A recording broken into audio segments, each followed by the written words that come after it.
Assalamualaikum warahmatullahi wabarakatuh. Sebelumnya perkenalkan, saya Satrio Lekanov Habibi dengan NIM 235230078. Di video kali ini saya akan menjawab soal ujian tengah semester Islam Ulil Albab kelas B dengan mengambil topik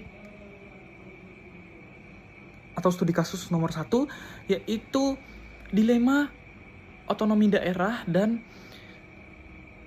ruang publik bebas. Nah, pada nomor 1, analisislah mengapa kelompok A dan kelompok B memiliki pandangan yang berbeda mengenai peraturan daerah yang disebutkan di dalam soal.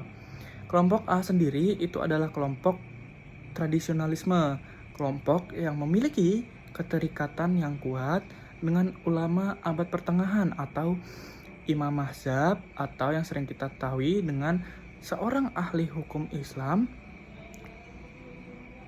yang mengeluarkan pendapat atau fatwa atau aliran pemikiran dalam hukum fikih berdasarkan Al-Quran dan hadis, yang kemudian menjadi rujukan bagi umat Islam.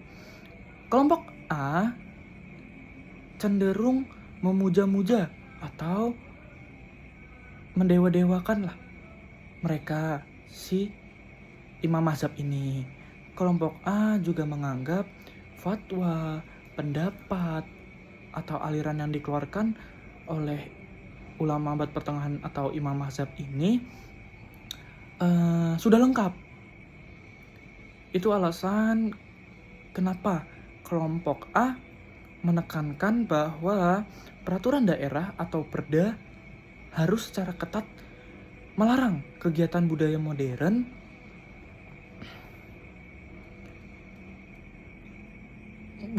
yang dianggap bertentangan dengan ajaran agama, dengan fokus pada pencegahan tahayul, bid'ah, dan kurofat.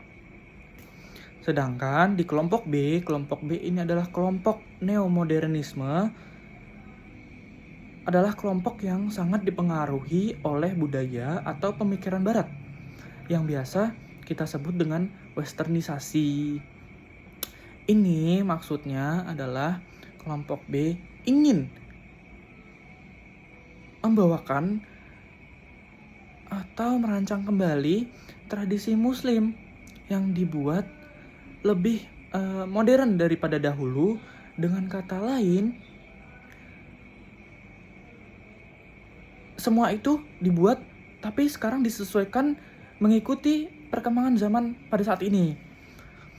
Kelompok B neomodernisasi ini meyakini bahwa isi perda tersebut adalah bentuk kejumutan taklid yang artinya umat hanya mengikuti ulama yang dipuja-pujakan tanpa mereka pelajari, tanpa mereka pahami, tanpa mereka perdalam isi dari fatwa atau pendapat yang telah dikeluarkan. Nah, lanjut ke ciri-ciri pada kelompok A, yaitu ciri-ciri kelompok tradisionalisme adalah yang pertama, pintu ijtihad telah tertutup. Yang artinya adalah waktu atau masa di mana mencari fatwa atau sumber hukum Islam itu tuh sudah ditutup, telah selesai, udah nggak ada lagi. Yang dimana ini berkaitan dengan ciri yang kedua. Ciri yang kedua yaitu adalah keterikatan yang kuat dengan ulama abad pertengahan atau yang kita sebut tadi imam mazhab, yang meyakini bahwa fatwa hukum sudah lengkap dan tidak menganggap teknologi, ilmu pengetahuan, dan tradisi itu lagi.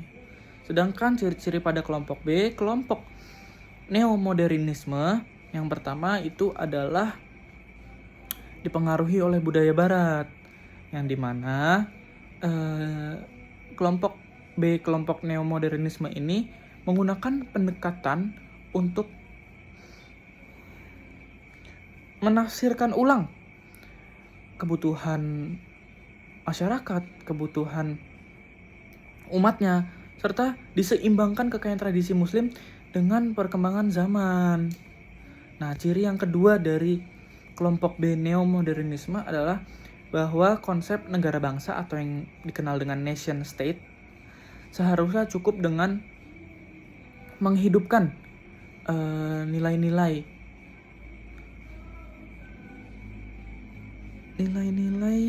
Islam tanpa perlu memutlakkan pemberlakuan syariat Islam secara literal dalam regulasi publik.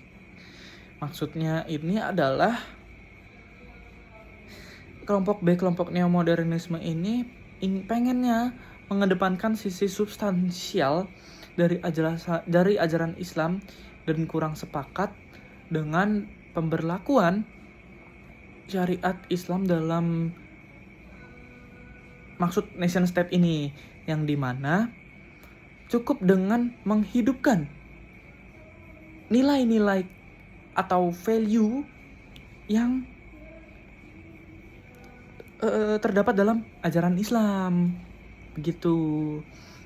Lalu lanjut di nomor kedua adalah bagaimana sih rekomendasi yang dapat diberikan kepada DPRD Kabupaten X. Nah, jadi yakni dengan mempersaudarakan atau menyatukan kelompok A dan kelompok B dengan aturan atau perjanjian yang telah disusun di dalam Perda. Perda ini nantinya akan mengambil referensi dari Piagam Madinah. Nah, nilai-nilai yang terkandung di dalam Perda adalah yang pertama, itu persamaan, egaliter, persamaan derajat, dan persamaan di muka hukum atau keadilan, yang mengandung nilai bahwa seluruh warga Kabupaten X itu berstatus sama di depan muka hukum, di hadapan hukum, dan memperoleh hak sosial yang sama tanpa melihat status sosial seperti suku, jenis kelamin, adat dan istiadat, ras, gitu. Yang kedua adalah kebebasan. DPRD Kabupaten X harus mengakui semua perbedaan dari kelompok A dan kelompok B dan tidak memaksakan pada paham satu kelompok saja, tidak condong kepada satu kelompok saja. Nah, yang ketiga, yang terakhir adalah musyawarah. Ini agar tidak terjadi perdebatan yang mengakibatkan kebuntuan politik di Dewan Perwakilan Rakyat daerah DPRD Kabupaten X. Karena kelompok A menolak nilai-nilai yang berasal dari Barat.